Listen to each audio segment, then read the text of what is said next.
O sentir, na real, é a nossa linguagem primária, né?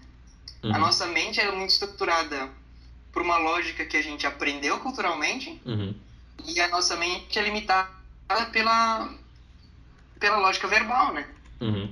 Tipo, a gente pensa verbalmente, né? Ou matematicamente. Algumas pessoas desenvolvem essa parte, né? Mas você pensa verbalmente. E o que é verbalmente? O que é o verbal se não é uma criação humana?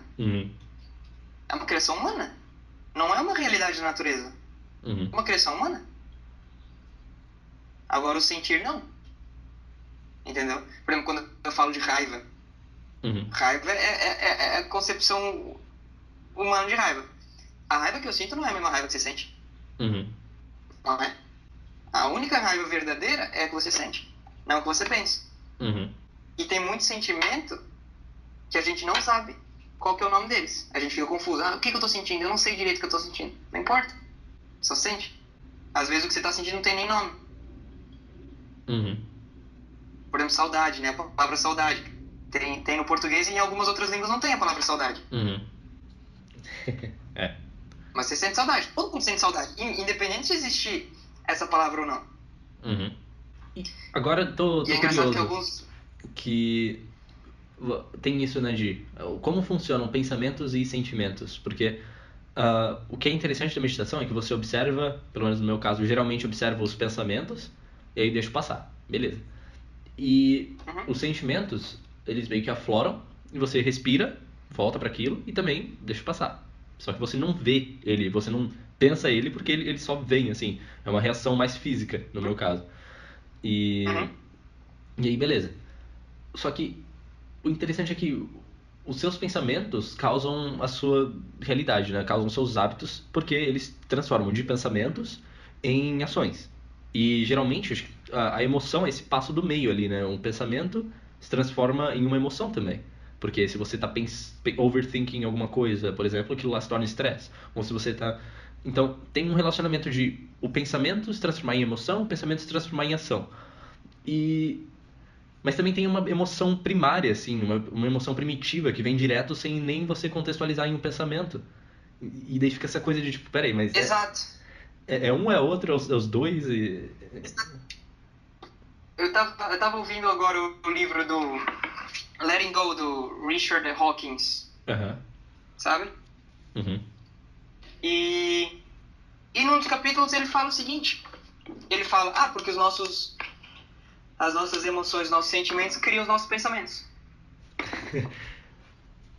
Exato. Daí, tipo, ele inverteu a ordem. Ele fala, tipo, o que você pensa é relacionado àquilo que você sente. Então muda a forma como você sente, ou seja, se renda ao que você sente e para você mudar os seus pensamentos.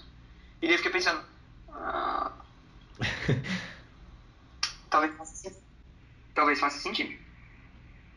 Em vez de ser pensamento gera sentimentos, sentimentos geram ações e ações geram resultados, pode ser que os sentimentos gerem pensamentos. Ou as emoções gerem pensamentos. Porque, por exemplo,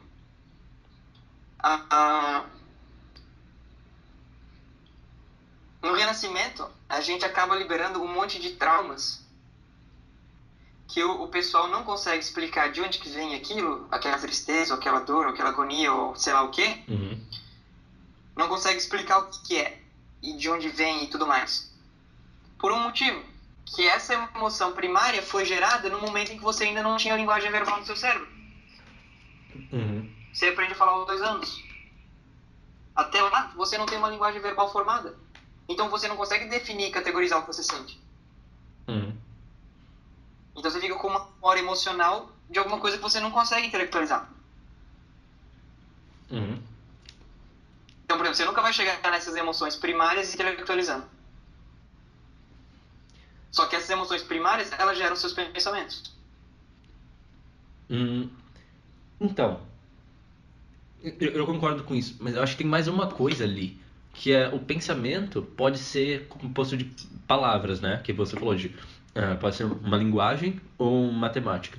Mas o que eu vejo muito claro pra mim é que tem um outro tipo de pensamento que não é ativo, que não é a sua voz, não é nada. É tipo, não é que não é nada, ele é um misto de ideias, sabe? É um misto de algumas coisas que não tão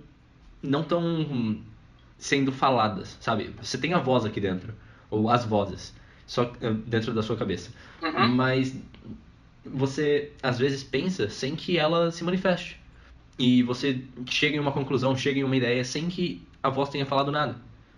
E isso é muito claro pra mim porque eu tenho isso todo dia no banho. E quando eu vou caminhar, quando eu vou, deixo a minha mente, tipo, ir longe. Então, talvez não seja isso de as emoções comandam seus pensamentos comandam as emoções. Talvez seja, tipo, a intuição, que pode ser tanto emocional quanto pensamento, gera os outros dois, sabe?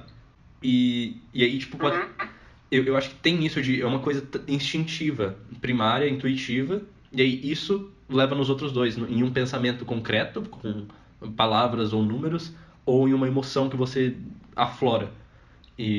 Então eu acho que na verdade pode não ser tipo uma emoção só, pode ser os dois ali, e só que é uma coisa que até linguagem corporal é um pouco disso, né?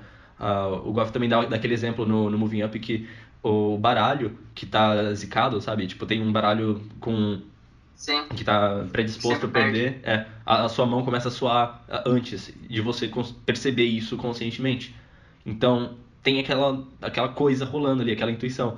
E, e eu acho que ela pode ser nos dois sentidos, então. Pode ser numa intuição mais emocional, né? De você se restringir, assim, meio inconsciente.